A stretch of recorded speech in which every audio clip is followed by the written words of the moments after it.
You'll note mineralization in Hercules is associated with this intrusive rock, and as I will describe shortly, our Golden Mile vein system extends to the northwest. So a new, previously unrecognized orientation of mineralization and a host rock which was not emphasized in past exploration.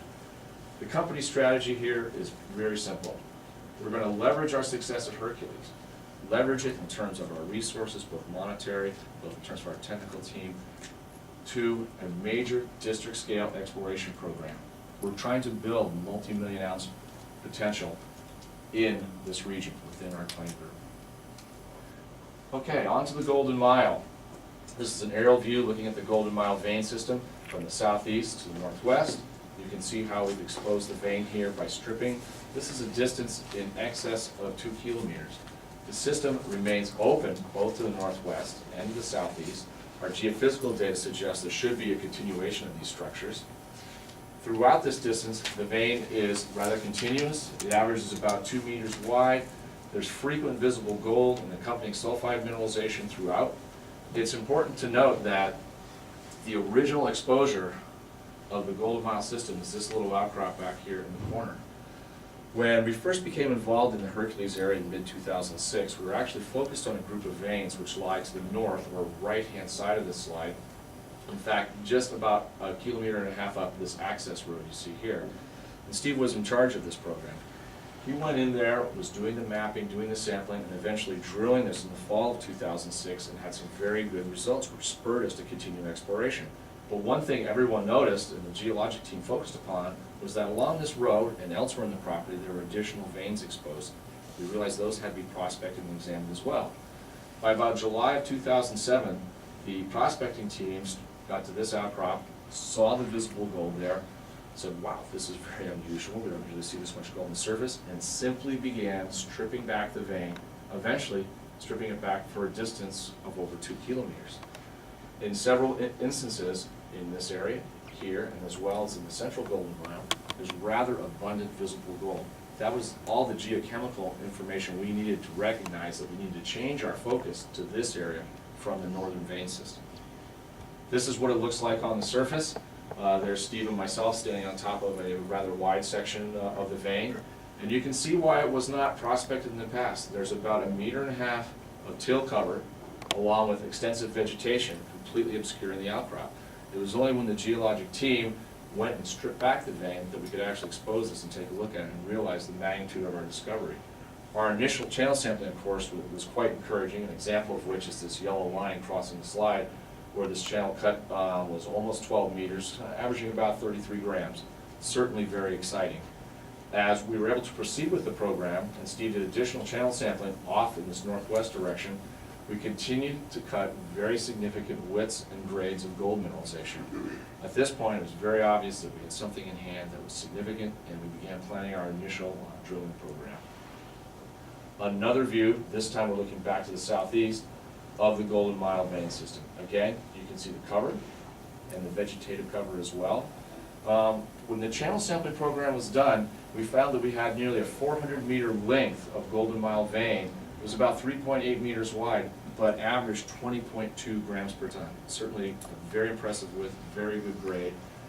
But as is typical in many of these archean vein systems, occasionally we'd see very high grades. In case of an example here, 125 grams. Here's a ridiculous 6,000 gram sample. And you can see how the gold's occurring on fractures associated with this gray material. That's very fine grained pyrite. And of course, in our drill core, we see exactly the same mineralogy and textures. Here's a piece of visible gold associated with fractures filled with pyrite. And the same kind of variability in grade. Here's a 10-ounce intercept from drill hole 29. In other words, initial drilling essentially replicated what we were seeing on the surface. Again, encouraging us to continue with our program. And here's where we stand now. We're going to move right up until last Friday. This is the information that was in our most recent press release.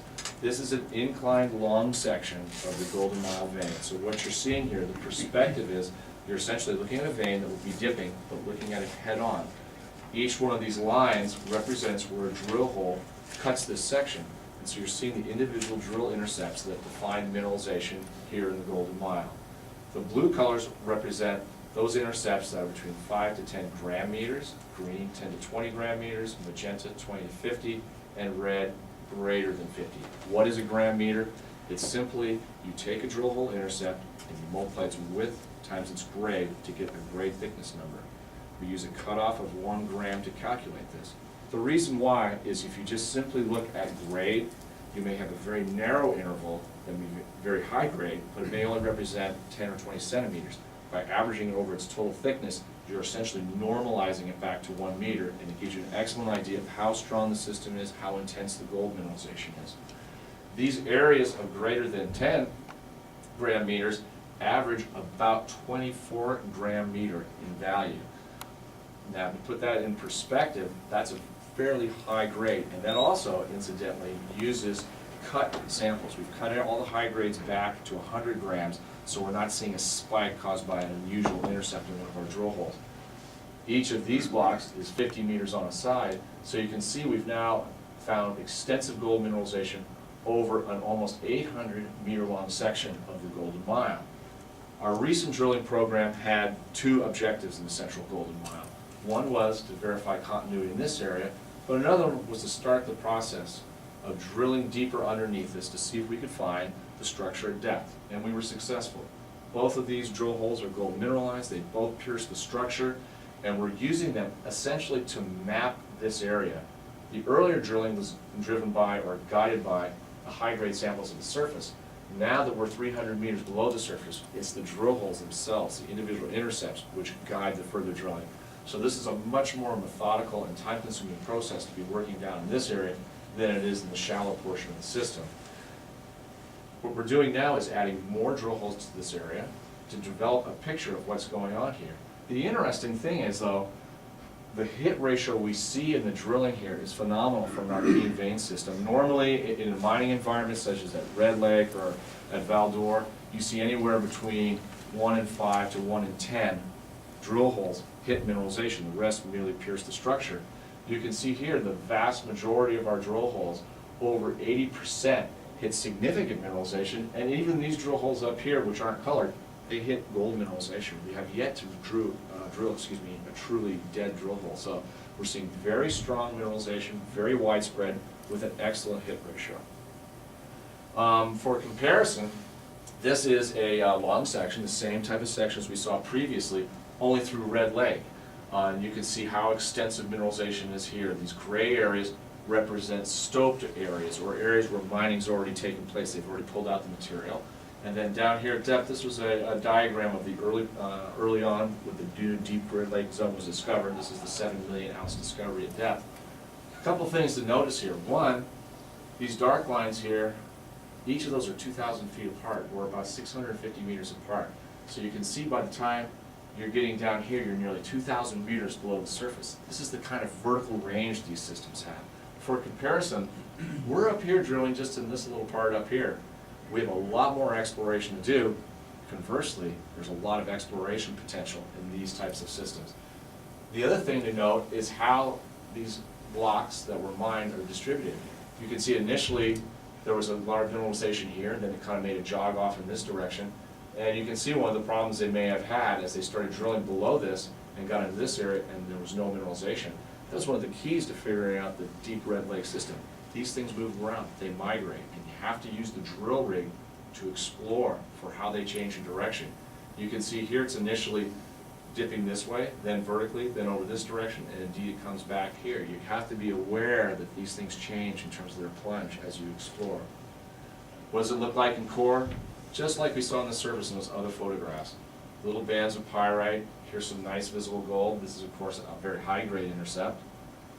When we start looking at those high grade intercepts in detail, this was the other part of our recent exploration program, the first few drill holes. You can see how we've now filled in this high grade area with multiple drill holes. And look at the excellent continuity here in the plus 20 gram meter area.